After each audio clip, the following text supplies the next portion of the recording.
अस्सलाम वालेकुम, मैं हूं अफसा कोमल। एक तरफ अपोजिशन की तरफ से सियासी गहमा गहमी और हलचल अपने अरूज पर है, दूसरी तरफ वो खिताब जिसका सबको इंतजार था प्राइम मिनिस्टर इमरान खान साहब ने थोड़ी देर पहले किया है और अपने खिताब में बड़ा ऐलान भी किया है। उन्होंने कहा कि अगले बजट तक पेट्रोल की कीमतें 10 रुपये फी लीटर और बिजली 5 रुपये फी यूनिट कम कर रहे हैं, बढ़ाई नहीं जाएंगी अगले बजट तक। इसके अलावा उन्होंने दीगर भी कुछ ऐलानात किए, जैसा कि गरीब खानदानों के लिए जो रकम मुख्तस थी वो 12,000 से बढ़ाकर 14,000 कर दी गई। एक और ये ऐलान उनका अहम रहा कि जो ग्रेजुएट्स हैं जिन्होंने BA किया हुआ है, अगर उनके पास नौकरी नहीं है तो उनको 30,000 रुपये की इंटर्नशिप दी जाएगी। और IT सेक्टर में 100% टैक्स एमनेस्टी दी गई है। इसका ऐलान पहले भी कुछ बातें हो रही थी, इस हवाले से बाकायदा तौर पर प्राइम मिनिस्टर साहब ने किया है। किसानों और घर बनाने के लिए 407 अरब रुपए का सस्ता कर्जा दिया जाएगा। ये कुछ ऐलानात हैं जो प्राइम मिनिस्टर साहब ने किए और ये बड़ा रिलीफ तो ज़रूर है, लेकिन दो बातें इससे निकलती हैं। एक तो ये कि ऑपोजिशन जिसे हुकूमत पिछले 3 साल से और ख़ास तौर पे भी जो रीसेंट एक्टिविटी चल रही है उनकी तरफ से कहा जाता था कि ये नाकाम तरीन टोला है, ये कुछ नहीं कर सकते। तो क्या ये ऑपोजिशन की तरफ से तहरीक अदम एतमाद की तैयारियों, मुलाकातों और जो लॉन्ग मार्च पीपल्स पार्टी शुरू भी कर चुकी है वो उसके लिए मुत्तहिद होने की वजह से इस किस्म के पैकेज का ऐलान आज प्राइम मिनिस्टर साहब को करना पड़ा? अगर ऐसा ही है तो फिर ये रिलीफ कितना कितना सस्टेनेबल होगा अगर ये सियासी तौर पे किया गया है? लेकिन उससे बड़ा सवाल फिर ऑपोजिशन के लिए भी उठता है। और प्राइम मिनिस्टर साहब का अब कुछ दिन पहले कीमतें बढ़ाकर 12 रुपये बढ़ाना और आज 10 रुपये कम करना, इससे किस हद तक आवाम को रिलीफ मिलेगा, ये तो एक सवाल मौजूद है ही, इसके ऊपर तो हम बात करेंगे। लेकिन ऑपोजिशन के लिए ये सवाल है कि पीपल्स पार्टी का एक तरफ लॉन्ग मार्च आप सब देखते आ रहे हैं कि चल पड़ा, आज हैदराबाद में बिलावल भुट्टो ने खिताब किया, दूसरी तरफ PDM भी उसका इस्तकबाल पीपल्स पार्टी के मार्च का भी करेगी और 23 मार्च को अपना लॉन्ग मार्च भी करने जा रही है। इन हालात में अगर प्राइम मिनिस्टर साहब ने ये रिलीफ पैकेज दे दिया आवाम को और बताया यह जाता है कि सबसे बड़ा मसला इस वक्त जो आवाम का है वो महंगाई है, तो फिर आवाम किस बुनियाद पर हुकूमत के खिलाफ निकलेंगे इन अपोजिशन जमातों के साथ? इस पॉइंट के ऊपर भी हम प्रोग्राम में बात करेंगे। फिर तहरीक अदम एतमाद के हवाले से अपोजिशन का अपना जो एतमाद का आलम है वो भी दीदनी है। आज बिलावल भुट्टो साहब ने कहा कि प्राइम मिनिस्टर इमरान खान साहब असेंबलियाँ तोड़ दें और नए इलेक्शन करवाएं, ये चैलेंज के तौर पे बिलावल साहब ने कहा। लेकिन सवाल ये ज़रूर उठा कि अगर प्राइम मिनिस्टर साहब ने ही असेंबलियाँ तोड़नी है, ख़ुद ही अगले इंतखाबात का ऐलान करना है, तो फिर अपोजिशन जमातों की जो बैठकें 2-3 माह से चल रही हैं और ये जो जिद्दोजहद बज़ाहिर चल रही है उसका क्या मकसद होगा? फिर ये भी हकीकत है कि हुकूमत अगर इसको माने या ना माने, अपोजिशन जमातों की आपस में जो मुलाकातें चल रही हैं और जो इत्तेहादियों के साथ मुलाकातें और राब्ते चल रहे हैं उसका कुछ असर हुकूमत के ऊपर होता हुआ हमें नज़र आता है, जिसका एक नतीजा ये है कि प्राइम मिनिस्टर साहब कल लाहौर जा रहे हैं ज़राए के मुताबिक और चौधरी बिरादरान से मिलेंगे जो काफ़ी वक्त से अपने तहफ़्फ़ुज़ात सामने रख रहे हैं। और इससे पहले वज़ीर दाखिला शेख रशीद की तरफ से बार बार जहांगीर तरीन से पुराना दोस्त कहकर प्राइम मिनिस्टर साहब से वो बार बार कह रहे हैं कि उनसे बातचीत कर ली जाए प्राइम मिनिस्टर साहब की तरफ से, एक वो बात भी सामने है। तो यकीनी तौर पे हुकूमत को इस बात का असर ज़रूर हो रहा है कि उन्होंने इत्तेहादियों को और अपने लोगों को सबको एक साथ लेकर चलना है। बाकी अपोजिशन की तरफ से नून लीग की तरफ से अपने प्लान को खुफिया रखा हुआ है, तो कम से कम ये सवाल भी आज उठ रहा है और आवाम पूछ रहे हैं कि इतना तो बता देना चाहिए कि अगर अदम एतमाद की तहरीक कामयाब होती है तो फिर वो आगे क्या करना चाहते हैं? नए इंतखाबात चाहते हैं या 1.5 साल की हुकूमत इंजॉय करना चाहते हैं? यही सवाल शहबाज शरीफ साहब से भी हुआ था, तो उन्होंने कहा कि मैं कोई वली तो नहीं कि तहरीक अदम एतमाद की तारीख बता दूं, लेकिन कम अज़ कम कोई क्लैरिटी जो कि ना ही हमें नज़र आ रही है ना आवाम को नज़र आ रही है और सवालिया निशान ज़रूर रख रही है, लेकिन ये दावे ज़रूर हैं कि उनके साथ बहुत से लोग राब्ते में हैं। इन तमाम इशूज़ के ऊपर हम बात करेंगे। हमारे साथ है तहरीक इंसाफ के रहनुमा सेनेटर रौन अब्बास साहब, आप मुआविन खुसूसी हैं प्राइम मिनिस्टर साहब के बराए ई-कॉमर्स। सेनेटर साहब, आपको मुबारकबाद भी देना चाहूँगी, एक काबिल सताइश है 100% टैक्स छूट फ्री लांसर्स के लिए और आपकी इस हवाले से एफर्ट्स हैं। सलीम बुखारी साहब हमारे साथ हैं, आप सीनियर तज्ज़ियाकार हैं और किसी तारुफ के मोहताज नहीं हैं, बहुत बहुत शुक्रिया आपका भी। और नासिर हुसैन शाह साहब हमारे साथ हैं, वज़ीर बल्दियात सिंध हैं। शाह साहब आपका भी बहुत बहुत शुक्रिया। आगाज़ शाह साहब मैं आपसे कर लेती हूँ क्योंकि आप लोग निकले हुए हैं इस वक्त एक अवामी मार्च लेकर हुकूमत के ख़िलाफ़, लेकिन प्राइम मिनिस्टर साहब ने तो बड़ी रिलीफ का ऐलान कर दिया है। 10 रुपये कीमतें कम हुई हैं पेट्रोलियम मसनूआत की, 5 रुपये फ़ी यूनिट बिजली कम होने जा रही है, तो आप किस बुनियाद पे आवाम को बाहर निकालेंगे मज़ीद हुकूमत के ख़िलाफ़? बिस्मिल्लाहिर्रहमानिर्रहीम, अल्लाहुम्मा सल्ली अला मुहम्मदिन व आले मुहम्मद। अस्सलाम वालेकुम जी, मैं भी इसी मार्च में ही हूँ, अभी ट्रक पे ही था लेकिन आपके साथ टाइम था तो मैं आके पीछे गाड़ी में बैठा हूँ और अभी मार्च में ही रवां दवा है जी। और बहुत बड़ी तादाद है चेयरमैन साहब के इस मार्च में कल से जो निकला है, और लोगों में बड़ा जोश और खरोश है। और आप देखें कि इसी का असर है कि खान साहब ने फौरी तौर पर कीमतों में कमी करना शुरू कर दी। हालांकि एक तो इनके वादों पर कोई एतबार नहीं, और दूसरा इन्होंने इतना ज्यादा प्राइसेस बढ़ा दी थी, और इन पे ये 10 रुपए और कुछ उसमें कम करके क्या असर होगा आवाम पे। 70-73 साल जो गुजरे हैं पाकिस्तान के, इनसे पहले 2018 से पहले की बात कर रहा हूँ, और फिर इनके 3 साल और कुछ माह, इसमें आप सिर्फ फर्क देख लें कि उन 70-72 सालों में जो चीजें जिनकी कीमतें इतनी बढ़ी थी वो कहाँ तक पहुंची, और इनके खैर से 3 साल और कुछ माह में इनकी नाअहल और गलत पॉलिसीज की वजह से वो कहाँ पे पहुंची, और एक आम पाकिस्तानी का जिंदगी। लेकिन शाह साहब वो उसकी वजाहत भी तो दे रहे हैं। वो दो चीजें कह रहे हैं प्राइम मिनिस्टर साहब। एक वो ये कह रहे हैं कि ये जो आलमी कीमतें बढ़ी हैं और जो हालात हैं उस पर आप ऑपोजिशन से, हम मीडिया भी पूछे कि आपके पास कोई तरीकाकार है कि कीमतें आप काबू में रख सकते। दूसरी बात, ऑफ कोर्स आलमी कीमतों का हवाला दे रहे हैं वो, लेकिन उसमें भी कह रहे हैं बोझ उठा के कम कर रहे हैं। देखें, ये इनकी सब गलत पॉलिसीज हैं। आप अगर कुछ सिर्फ एक एक स्टेप्स को देख लें, मिसाल के तौर पर जी का खुदकशी कर लेंगे, कशकोल नहीं उठाएंगे, आईएमएफ के पास नहीं जाएंगे, फिर वो आईएमएफ के पास नहीं गए, जब बिल्कुल फंस गए और फिर वो आईएमएफ के पास गए, फिर देखें उन्होंने इनके साथ किस तरह के एग्रीमेंट किए। सब हुकूमतें जाती हैं, लेकिन वो शराइत इस तरह नहीं मानती जिस तरह इन्होंने जाके मानी। फिर अगर दुनिया में जब ऑयल प्राइसेस बहुत कम हो तो ये कुछ भी स्टोर ना करें, बल्कि ऑयल कंपनीज को भी कह दें कि आप स्टोर ना करें।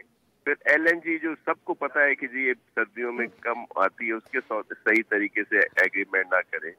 जब अपनी फसलें यहाँ पे मौजूद हों तो उनको सब्सिडी देकर सस्ते दामों उनको एक्सपोर्ट करें, और बाद में फिर वही फसलें जो है, गंदम की मैं मिसाल बता रहा हूँ आपको कि इन्होंने कम कीमत पर सब्सिडी देकर एक्सपोर्ट की है इसी गवर्नमेंट ने, और फिर महंगे दामों इंपोर्ट की, और फिर उसका खुमयाजा कौन भुगतता है। शाह साहब आप साथ ही रहेगा, मैं एक शॉर्ट ब्रेक की तरफ मैं आपसे क्योंकि मैंने कहा था कि हम लोग उसमें हैं, तो उन्होंने कहा था 10 मिनट के लिए आ जाए।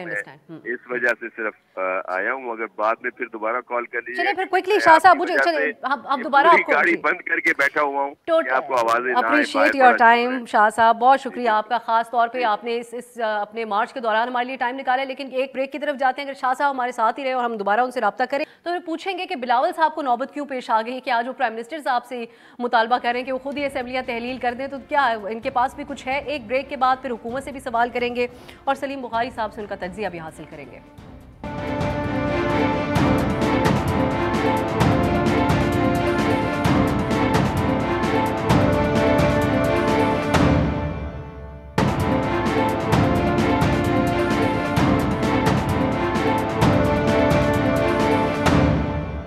के बाद खुश आमदीद हम बात करें प्राइम मिनिस्टर इमरान खान साहब की तरफ से किए जाने वाले बड़े ऐलान के हवाले से, जो कि कीमतें कम की गई हैं। पेट्रोल की 10 रुपये कीमत कम की गई है, जबकि 5 रुपये फ़ी यूनिट बिजली की कीमत कम की गई है। सिर्फ ये ऐलान प्राइम मिनिस्टर साहब ने नहीं किया, उन्होंने दीगर बातें भी की, जैसा कि उन्होंने अपनी फॉरेन पॉलिसी के हवाले से नवाज शरीफ और आसिफ अली जरदारी साहब का नाम लेकर उन्होंने कहा कि माजी के जमहूरी लीडर्स ने आज़ाद फॉरेन पॉलिसी का कब मुजाहरा किया, कब उन्होंने अमेरिका के सामने एक लफ्ज़ भी बोला, स्टैंड कब लिया उन्होंने।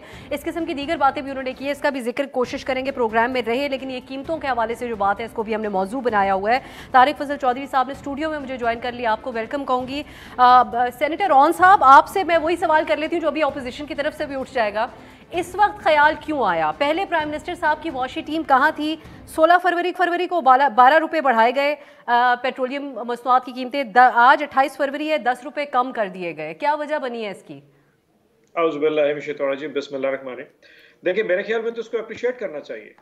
सारी की सारी ऑपोजिशन को जो शोर और पूरा का पूरा जो एक नैरेटिव बिल्ड हो रहा था महंगाई के खिलाफ कि पहली मार्च आ रही है, और क्योंकि यूक्रेन और रशिया में जंग छिड़ चुकी है तो इसलिए प्राइम मिनिस्टर साहब इसी दफा जो है ना पेट्रोल की कीमत बढ़ा देंगे। और जब प्राइम मिनिस्टर साहब ने ऐलान किया है, बजाय इसके कि खुशी मनाए, बजाय इसकी इसको अप्रिशिएट किया जाए, सारी ऑपोजिशन जो है ना उनके सारे कैंप्स में इस वक्त जो है ना वो बड़ा गम का आलम है कि ये प्राइम मिनिस्टर ने क्या कर दिया कि जब जनाब यूक्रेन की जंग छिड़ गई और वहां इंटरनेशनल ग्लोबली प्राइसेस इतनी ऊपर जा रही है तो यहाँ तेल कम गया।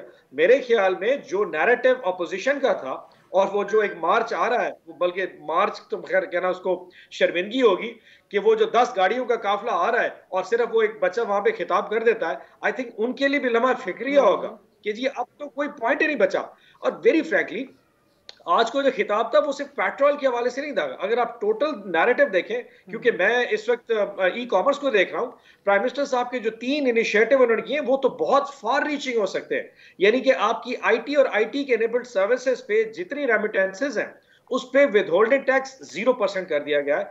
आपका जो कैपिटल गेन टैक्स था 29% था, जो कि स्टार्टअप्स के ऊपर, इन्वेस्टर्स के ऊपर लग रहा था, वो 0 कर दिया गया है। और इससे पहले जो डॉलर्स में आपके पैसे पाक रुपीस में रखने पड़ते थे, वो डॉलर्स में जो ने अलाउ किए हैं, ये तो लैंडमार्क किस्म के ऐलान आता है, आपको अंदाजा ही नहीं है। हमारी आईटी सर्विसेज आज उसके हमने पहले ही आपकी तारीफ कर दी ऑन साहब, आपके इंट्रोडक्शन के साथ ही इस बात में आपकी एफर्ट्स की भी तारीफ की और प्राइम मिनिस्टर साहब के 100% टैक्स फ्रीलांसर्स को देने पे। मुझे जवाब सिंपल एक दे दीजिए ऑन साहब, जंग जब शुरू नहीं हुई थी यूक्रेन के हवाले से तो तब कीमतें बढ़ा दी गई थी, अब अगर शुरू हो गई है तो किस तरह मैनेज कर रही है हुकूमत इसको? अब खजाने के ऊपर किस तरह मैनेज करेगी? एक बात बताओ, प्राइम मिनिस्टर ने आज जो खिताब करने का मकसद वो ये था कि एक सर्टेनिटी दी जाए, एक कौम को एक मुस्तकिल मिजाज किस्म की एक पॉलिसी दी जाए, क्योंकि लोगों ने ना बहुत ज्यादा हेजिंग स्टार्ट कर दी थी, क्योंकि कीमतें इंटरनेशनली बढ़ रही हैं, लोगों ने यहाँ पे पेट्रोल स्टॉक करना शुरू कर दिया था। तो प्राइम मिनिस्टर ने कहा कि अगले 4 माह तक, यानी 30 जून तक कोई कीमतें नहीं बढ़ेगी, ताकि लोग हेजिंग ना करें, स्टॉक्स ना करें, और वो जो ग्राह कदरी होती है जिसको हम कहते हैं ओवर प्राइसिंग है, वो चार्ज ना हो सके। Let's appreciate that. I mean इतनी लॉन्ग टर्म पॉलिसी तो शायद किसी ने नहीं दी। आज तो मेरे ख्याल में कोशिश करते हैं, मैं तारिक साहब बैठे उनसे अप्रिशिएट करवाते हैं। सेनेटर साहब साथ ही रहेगा। तारिक साहब, फॉरेन पॉलिसी के हवाले से प्राइम मिनिस्टर साहब ने बताया कि अभी वो चीन गए और रूस गए, उनको बहुत इज्जत मिली वहां पर। फिर उसके अलावा अभी कौन साहब कह रहे हैं कि एक मुस्तकिल मिजाज किस्म की पॉलिसी लेके आ रहे हैं। आप लोग अवाम में क्या कहकर निकलेंगे? अब अवाम को महंगाई के हवाले से कंट्रोल कर रही है हुकूमत? बिस्मिल्लाहिर्रहमानिर्रहीम, बहुत शुक्रिया आपका, आज प्रोग्राम में आपने दावत दी। देखिए, बात बड़ी सिंपल सी है। अभी आप खुद अपने इंट्रोडक्शन में बता रही थी कि पेट्रोल की कीमतें जो हैं वो अभी चंद दिन पहले मेरे ख्याल 16 रुपये फ़ी लीटर महंगी हुई हैं, 12 रुपये फ़ी लीटर महंगी हुई हैं और 10 रुपये सस्ती हो गई हैं। इसका मतलब ये है कि चंद दिन पहले पेट्रोल की कीमतों में अगर 12 रुपये नहीं तो 2 रुपये फ़ी लीटर का इजाफा हुआ है। यानी नेट रिजल्ट तो ये है। हम इसको कंपेयर करते हैं जो हमारे दौर में जब कीमतें थीं, जब आपका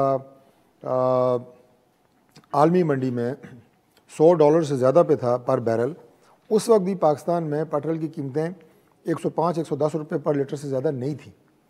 आज अगर $100 से बैरल कम है तो कीमतें आप 160 पे लेके चले गए हैं। कीमतें कम हो, आवाम को फ़ायदा हो, हम इसे ज़रूर अप्रिशिएट करेंगे। सेनेटर साहब तो ऐसे कह रहे हैं कि जैसे अपोजिशन, जैसे अपोजिशन तो पेट्रोल जो है वो 160 रुपये लीटर ले रही है और आवाम को जो है 50 रुपये लीटर मिल रहा है। अपोजिशन का मसला नहीं है ये अवाम का मसला है। अपोजिशन के सफ़े मातम बेच के अपोजिशन को फलां हो गया, इनके दिमाग से ये जो है ना, ये लेकिन इसका बात निकलती ही नहीं है। ये अवाम के इशूज़ हैं और अवाम का इशू ये है, जैसा कि ये कीमतें कम होना फौरी इम्पैक्ट होता है। पहले जो भी हालात थे, लेकिन अवाम जरूर ये देखेंगे कि फौरी उनके बजट के ऊपर क्या फ़र्क पड़ा, क्या उनको रिलीफ मिल गया। इसके अलावा 30,000 रुपये की इंटर्नशिप देना उन पढ़े लिखे नौजवानों को जिनके पास नौकरी इस वक्त नहीं है।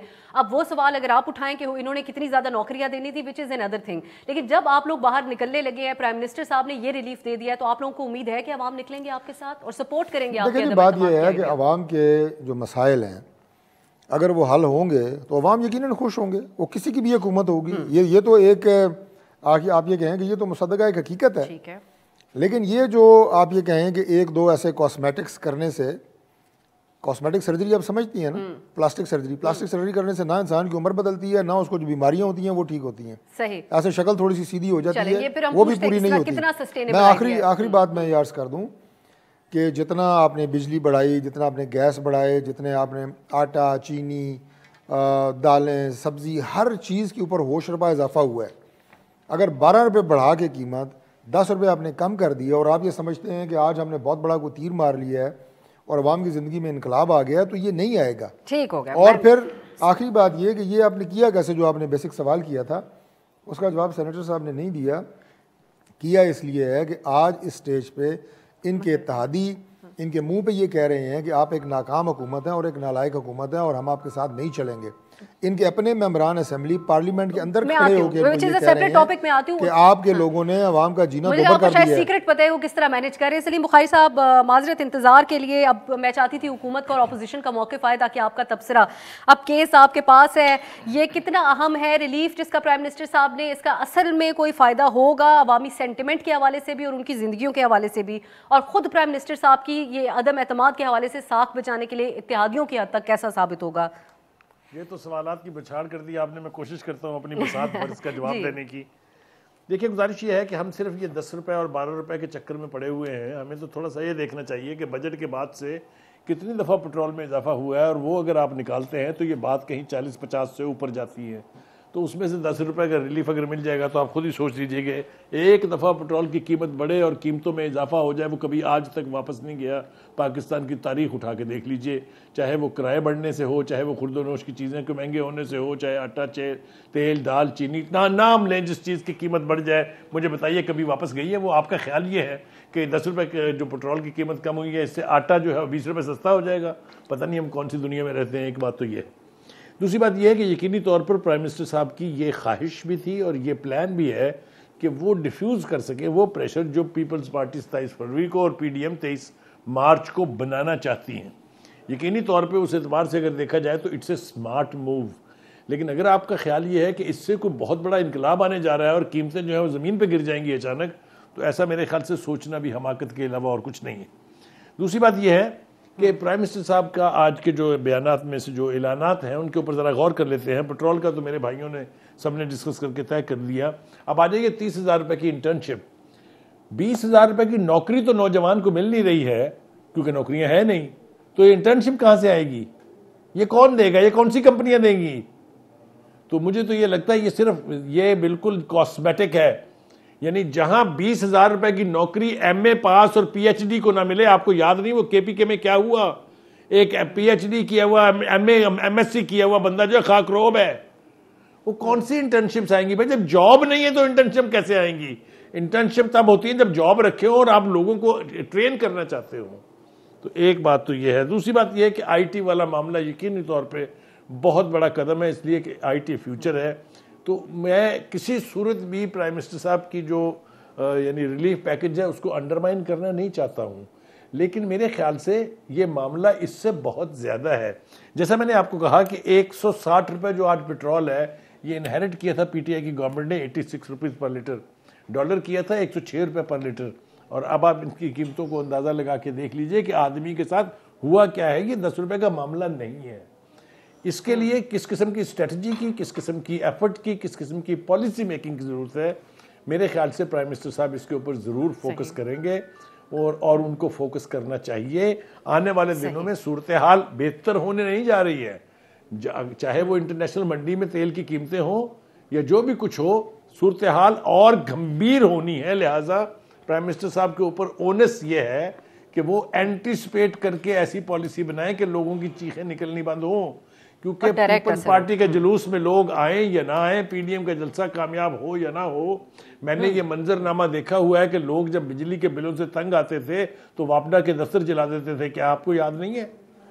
तो जो एक पीपल्स रैथ है उसको सियासत से हट के देखना पड़ेगा आपको, अगर आपने हुकूमत चलानी है अवाम की खिदमत के लिए। बिल्कुल सही है। ये दो ही बातें हैं। फिर जिस तरह सलीम बुखारी साहब आप भी बात कर रहे हैं, दो ही चीज़ें होती है। एक, महंगाई के ऊपर प्राइम मिनिस्टर साहब ने अगर वाजे कर दी पोजीशन, एक और भी मामले के ऊपर उन्होंने बात की। मैं एक ब्रेक की तरफ जाती हूँ, वापस आके इस बारे में बात करेंगे। आवामी सेंटिमेंट को एड्रेस करने के लिए अगर आप ये बात करें कि आलमी सतह पर आप क्या कर रहे हैं मुल्क के लिए, और महंगाई के हवाले से इस किस्म का ऐलान हो तो आवाम को उससे असर तो होता है। तो मज़ीद अपोजिशन से जानना चाहेंगे कि वो किस तरीके से इन मामलों को आगे लेकर चलेंगे, और हुकूमत से वो सवाल जो सलीम बुखारी साहब ने अभी उठाए हैं। एक ब्रेक के बाद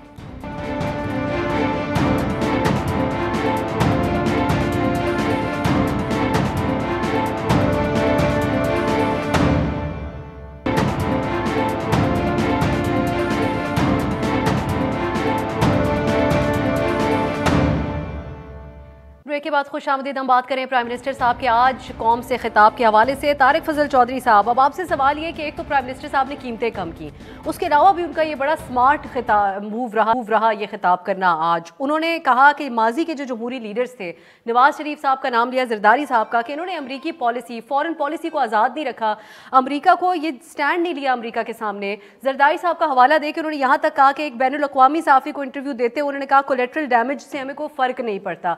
अपने बारे में वो पाकिस्तानी अवाम को बताते हैं कि वो ड्रोन हमलों के खिलाफ हमेशा कितनी स्ट्रॉन्ग एक आवाज़ रहे, और आज जो रूस से भी मिल के आए हैं और चीन से भी मिल के आए हैं, पाकिस्तान की एक आज़ाद हैसियत बता के आए हैं। और हमारे जो अवाम है उनको यकीनी तौर पर मुल्क की इज्जत से और अपनी इससे बड़ा एक फ़र्क पड़ता है। कीमत भी कम कर दी, इस महाज के ऊपर भी एड्रेस कर दिया। दूसरी तरफ आप लोग अपोजिशन है, एक तरफ बिलावल साहब कहते हैं कि प्राइम मिनिस्टर साहब खुद ही तहलील कर दे असेंबलियाँ और ऐलान कर दे नए इंतखाबात का। शहबाज शरीफ साहब से कल सवाल हुआ, उन्होंने कहा मैं कोई वली तो नहीं कि अदम एतमाद की तारीख का बता दूं। ये खुफिया स्ट्रेटजी नुकसान नहीं दे रही आप लोगों को? देखिए, आपके पहले सवाल का जवाब तो ये है कि प्राइम मिनिस्टर साहब जो खिताब में अपनी तारीफ़ अपने मुंह से करते हैं, ऐसे कहते हैं अपने मुंह में मिट्ठू बनना, यानी आपकी तारीफ़ वो है जो पब्लिक करे, अवाम करे। अवाम में आपकी पजीराई दिन ब दिन कम हो रही है। जितने इस वक्त सर्वे आ रहे हैं, मुख्तलिफ इदारे कर रहे हैं, पाकिस्तान तहरीक इंसाफ की पजीराई और मकबूलियत में बहुत वाज़ेह कमी हुई है, और बल्कि अब तो बिल्कुल ही मैं ये कहूँगा कि वो बॉटम लाइन पे चले गए हैं। जो इनके मेंबरान अब दूसरी जमात के या हमारी जमात के या किसी भी जमात के टिकट पे अगला इलेक्शन लड़ना चाहते हैं, उसकी बुनियादी वजह भी यही है कि उन्हें पता है कि अगले इलेक्शन में इस जमात के साथ क्या होने वाला है।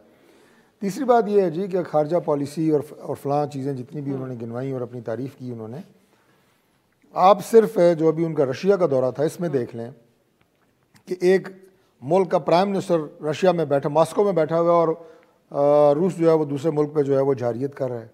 ये हमारी कामयाब खारजा पॉलिसी है।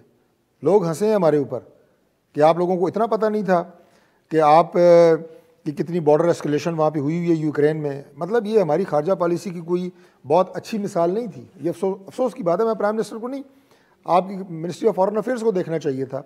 तीसरी बात ये, चौथी बात ये है कि माजी की गवर्नमेंट्स को, माजी की लीडरशिप को गालियाँ देना और तंज़ व तज़ीक का निशाना बनाना, ये तो इनका वतीरा है। अल्लाह करे जब तक मज़ीद ये हैं, दिन हैं, हफ्ते हैं, महीने हैं, ये यही रविश बरकरार रखें, क्योंकि इनसे जो तंग हैं लोग दो वजूहात से हैं। एक तो इनकी नालायकियाँ और नाहलियाँ, नाकामियाँ, महंगाई, और तीसरा इनकी ये ज़बान, ये कायम दायम रहे। अल्लाह करे ये गालियाँ देते रहें, इसका इलाज इनको मिल जाएगा। और महंगाई का सिर्फ आपने कहा ना 10 रुपये, सलीम भाई ने बड़ी अच्छी बात की, 10 रुपये 12 रुपये कीमतें बढ़ा के 10 रुपये कम करने से कोई इनकलाब आने वाला नहीं है।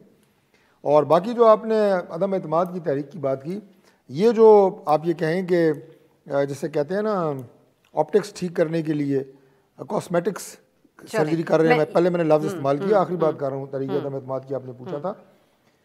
ये नतीजा है उस दबाव का जो इस वक्त इमरान खान साहब महसूस कर रहे हैं तहरीक अदम एतमाद की शक्ल में, और लॉन्ग मार्च वगैरह जो हो रहे हैं, और अवामी प्रेशर उसमें शामिल है। और खुफिया इसलिए रखा जा रहा है, जो आपने कहा कि खुफिया क्यों रख रहे हैं। हमेशा ऐसी तहरीक जो है, नंबर गेम जो होती है, ये खुफिया ही होती है, और ये इससे पहले टीवी टॉक शोज़ में डिस्कस नहीं होती, हिकमत अमली बनती है, और ये तहरीक जब तक कामयाब नहीं हो जाती उसकी तमाम तफसीलात पहले शेयर नहीं की जाती। आप लोग भी इसीलिए नहीं शेयर कर रहे। सेनेटर साहब अब एक बता रहे तारिक साहब कि उन्होंने खुफिया पॉलिसी रखी हुई है, अपनी स्ट्रेटजी रखी हुई है, जो भी है, लेकिन दूसरी तरफ उसके असरात तो फिर हमें होते नजर आ रहे हैं ये ऑपोजिशन की एक्टिविटी के। शाह महमूद कुरैशी साहब, खारजा महाज प्राइम मिनिस्टर साहब के लिए बड़ा इंपॉर्टेंट है इस वक्त, उसको छोड़कर यूक्रेन में सवालात उठ रहे हैं कि इतने सारे स्टूडेंट्स पाकिस्तानी फंसे हुए हैं, 450 अपने स्टूडेंट्स भारत ने बुला लिए हैं। एक ओवरऑल डिबेट है रशिया इस वक्त में दौरा करना, अब अच्छा था या बुरा वो हम काफ़ी अपने शोज कर चुके हैं इसके ऊपर।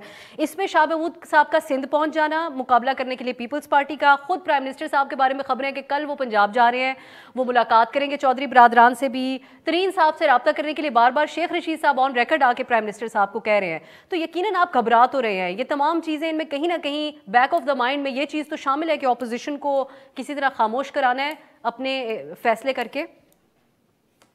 बीबी, अगर हम घबरा रहे होते तो बिलावल भुट्टो आज मिन्नतों तरलों पे ना आ जाता कि प्राइम मिनिस्टर साहब आप मेहरबानी करके इस्तीफा दे दें। जिन्होंने हुकूमतें गिरानी होती हैं, जिनको अवाम की पजीराई होती है, वो मिन्नतों तरलों पे नहीं आते, वो अवाम का तूफान लेके आते और आके हुकूमतें गिरा देते होते हैं। 6 दिन के सफर के बाद एक दिन इस्लामाबाद रह के अगर बिलावल वापस चला जाए तो इससे हुकूमत गिरने नहीं, हुकूमत हिलने भी नहीं लगी। ये बच्चों वाली सियासत है। और रशिया की जो बार बार ये बात कर रहे हैं, मैं तो हैरान हूं इनके माइंडसेट के ऊपर।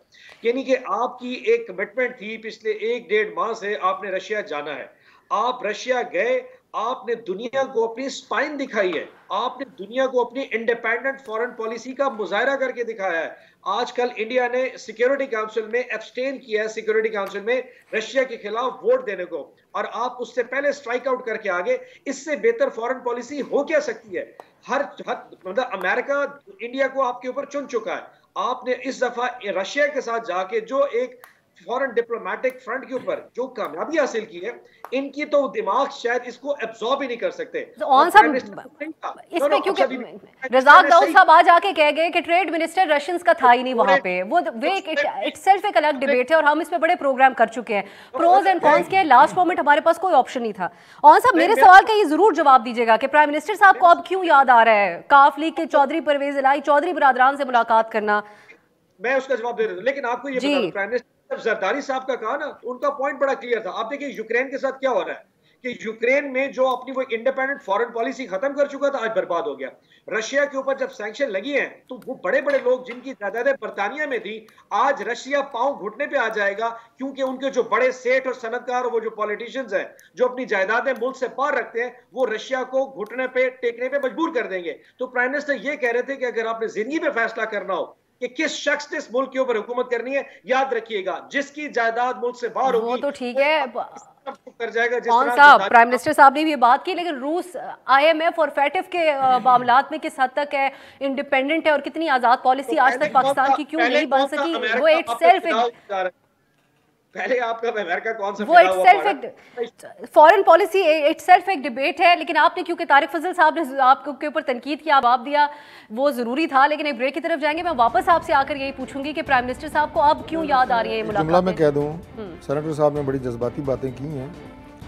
इनके दिमाग इन लोगों के, सेनेटर साहब की नहीं, मैं वैसे बात कर रहा हूँ, इतने छोटे इनके दिमाग हैं कि इन्हें समझ नहीं आ रही कि बात क्या हो रही है। अगर आपने 1.5 महीने पहले कमिटमेंट की थी, अभी लड़ाई जारी है, वो तारीख आज होती तो आज भी आप जाते। कौन सी स्पाइन आपने दिखाई है? कौन सा स्ट्राइक करके आप आई है? बात क्या कर रहे हैं? कुछ समझ में नहीं आ रही। फॉरेन पॉलिसी आपकी एक डिप्लोमेटिक स्ट्रेटजी होती है। स्ट्राइक किया, आप वहां पे गोले चला के आए हैं, कोई क्या करके? मैं एक शॉर्ट ब्रेक की तरफ जाऊंगी, वापस आएंगे तो कोशिश करूंगी कि ये फॉरेन पॉलिसी से हटकर बात हो हमारी जरा।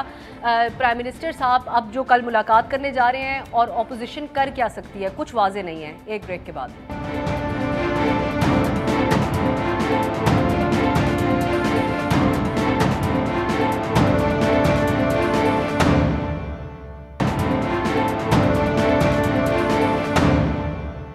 के बाद खुश आमदीद। वक्त बहुत कम है, लेकिन सलीम बुखारी साहब, दो चीज़ों के ऊपर मैं चाहूंगी कि आप बात करें। एक तो ये ऑपोजिशन अदम एतमाद के हवाले से जो टाइम ज़ाया किया गया है, अपनी पोजीशन वाजे नहीं की गई कि क्या करना है क्या नहीं, जिसको ये लोग कहते हैं हमारे कार्ड्स खुफिया हैं, ये एक सेटबैक साबित हो रहा है अभी तक ऑपोजिशन के लिए। और इन हालात में ये जो खुफिया स्ट्रेटजी है, या फिर ये ऑन दी अदर हैंड आपकी नज़र में कि बेहतर है खुफिया ही रखना मामलात को। और फिर प्राइम मिनिस्टर साहब के हवाले से जो हम फॉरेन पॉलिसी की बात कर रहे थे, वो ये मौक़िफ़ अपना रहे कि मैं इस मुल्क को इज्जत दिलवा रहा हूँ आज़ादाना फॉरेन पॉलिसी के साथ। आप क्या कहेंगे इसके ऊपर? मैं कोशिश करता हूँ जल्दी से सम अप करने की। पहले सवाल का जवाब बाद में देता हूँ, पहले ज़रा दूसरे सवाल की तरफ आ जाइए। देखिए, ये जो है ना कि हम ब्लॉक का हिस्सा नहीं बनेंगे, पहली बात तो ये कि पाकिस्तान की ये कैपेसिटी नहीं है कि हमारे किसी के साथ शामिल या किसी तरफ से निकल जाने से कोई ब्लॉकों की सूरत हाल जो है वो अपसाइड डाउन हो जाएगी। लेकिन मुझे इमरान खान साहब ने ये बताया था अमेरिका के दौरे पर कि ट्रंप साहब ने इतनी अहमियत दी उनको कि कहा कि आप ईरान के साथ हमारे ताल्लुकात ठीक करवा दीजिए। और आपको याद होगा इमरान खान साहब ने वो कोशिश भी शुरू की थी। फिर उन्होंने कहा है, ट्रंप ने मुझे कहा है कि मैं पाकिस्तान इंडिया के बीच में जो डिस्प्यूट है ये हल करा दूंगा। ये वही ट्रंप साहब थे ना, और वही अमेरिका था ये। तो उस वक्त की ये बातें जो है, अगर मैं रिकॉल करूँ, मैं आ रहा हूँ, भारत जो है डिप्लोमेसी उसकी है। 70 साल से वो दूध निकाल रहा है, अमेरिका का भी और रूस का भी। इतनी इमदाद उसने दी है जिसका आप तसव्वुर नहीं कर सकते। हम ब्लॉक्स की सियासत में ना पड़े तो ज़्यादा बेहतर होगा, एक बात। और दूसरी बात यह है कि ये याद रखें, हमारी गर्दन के ऊपर FATF की तलवार लटकी हुई है। ग्रे से ब्लैक लिस्ट में हमने जाना है। जिस तरह के वाकयात यहाँ हुए हैं टेररिज्म के, जो कुछ हो रहा है, वो तलवार अभी हटी नहीं है। IMF से लोन लेने की पहला ट्रांचे आया है ना, अभी और भी आने हैं। और फिर वर्ल्ड बैंक जो है जो आपके प्रोजेक्ट स्पॉन्सर करता है, ये सब कुछ अमेरिका की आंख के इशारे पे चलते हैं। तो ये सब कुछ जहन में रख के ही हमें अपनी स्टेटमेंट्स जो है वो जारी करनी चाहिए। अब आपके सवाल की तरफ दूसरे की तरफ आ जाता हूँ। देखिए गुजारिश ये है, एक बात जो हम में से किसी ने भी नहीं की है वो ये है कि एक वक्त बहुत माजी करीब की बात बता रहा हूँ कि ये था कि जनाब वो जो इनके सर के ऊपर छतरी थी, वो जो इनके सर पर हाथ था, जो मैं पहले नहीं मानता था, लेकिन मुझे शेख रशीद साहब ने यकीन दिलाया जब उन्होंने कहा कि जी ये अपोजिशन की सारी एफर्ट ये है कि जो हाथ इमरान खान के सर पर है वो उनके सर पर आ जाए, तब मैंने माना कि कोई हाथ भी होता है। अगर तो वो हाथ हवा में है, इस वक्त किसी के सर पर नहीं है, तो फिर ये मुझे जो तहरीक पूरी नज़र आ रही है और जो ये अदम एतमाद की बात है, इसकी क्रेडिबिलिटी मेरे नज़दीक थोड़ी सी बढ़ जाती है। अब ये इमरान खान साहब की स्मार्टनेस पर है कि वो इससे कैसे बचते हैं, क्योंकि last but not the least आपको पता है किस चीज़ से तनाज़ा पैदा हुआ था जिसकी वजह से वो हाथ हवा में मुअल्लक है। सही, बिल्कुल सही है। देखते हैं फिर किस तरीके से मजीद आगे प्राइम मिनिस्टर साहब लेकर चलते हैं मामलात को। सलीम बुखारी साहब, तारिक फजल चौधरी साहब, सेनेटर रौन अब्बास साहब, आपके कीमती वक्त का बहुत बहुत शुक्रिया। हमें नासिर हुसैन शाह साहब ने भी प्रोग्राम के आगाज़ में ज्वाइन किया था, उनका भी बहुत शुक्रिया। नाज़रीन, प्राइम मिनिस्टर साहब ने आज के कार्ड्स तो काफ़ी बेहतर तरीके से प्ले किए हैं, लेकिन देखते हैं कि इन कीमतों को सस्टेन कैसे कर सकती है हुकूमत। एक नया मसला तो नहीं बन जाएगा आने वाले दिनों में ये, और अपोजिशन क्या करने जा रही है ये भी देखना होगा। मुझे आज के लिए इजाज़त दीजिए, खुदा हाफिज़।